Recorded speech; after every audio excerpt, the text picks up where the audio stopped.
కన్న కొడుకే కసాయిగా మారి తల్లిని దారుణంగా హత్య చేసిన సంఘటన ప్రొద్దుటూరు స్థానికులతో పాటు టీచర్గా పనిచేసిన తల్లి లక్ష్మి సహోద్యోగులు కూడా ఈ ఘటనతో తీవ్ర శోకసంద్రంలో మునిగిపోయారు.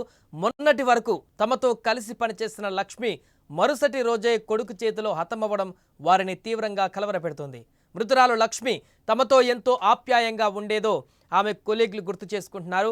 ఆమె ఎక్కువగా తన ఉద్యోగం గురించి అలాగే తన ముద్దుల కొడుకు భవిష్యత్తు గురించి ఆలోచించేవారట. ఎప్పుడూ కూడా తన కొడుకు గురించి ప్రేమగా గర్వంగా మాట్లాడేవారని తోటి ఉపాధ్యాయులు చెబుతున్నారు. లక్ష్మి తన తోటి కొలీగ్లతో మా అబ్బాయి ఇంజనీర్ అవుతాడు, వాడి ఫ్యూచర్ గురించి నాకు చాలా కలలు ఉన్నాయంటూ ఆనందంగా గొప్పలు చెప్పుకునేవారట. కొలీగ్స్ ఈ విషయాన్ని గుర్తు చేసుకొని కన్నీటి పర్యాంతమవుతున్నారు. మొన్నటి వరకు కూడా తమతో సంతోషంగా మాట్లాడిన ఆ వ్యక్తి అంతలోనే ఈ విధంగా ప్రాణాలు కోల్పోవడం వారిని తీవ్రంగా కలిచివేసింది. ముఖ్యంగా కొడుకు గురించి ఆమె చెప్పిన ఆ చివరి మాటలు గుర్తు చేసుకొని వారంతా శోకసంద్రంలో మునిగిపోయారు.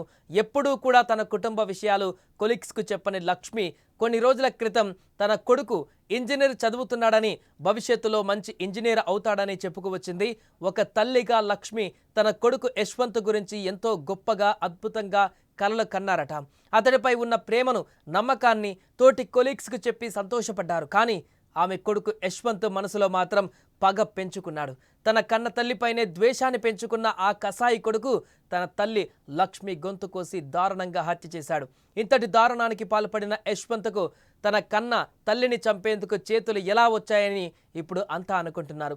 ఒకవైపు కొడుకు యశ్వంత్పై లక్ష్మికి ఉన్న అనంతమైన ప్రేమను కొలీగ్స్తో పంచుకుంటుంటే, అదే సమయంలో కొడుకు యశ్వంత్కు మాత్రం తన కన్న తల్లిపైన పగ పెంచుకొని ఇంతటి దారుణానికి పాల్పడ్డాడు.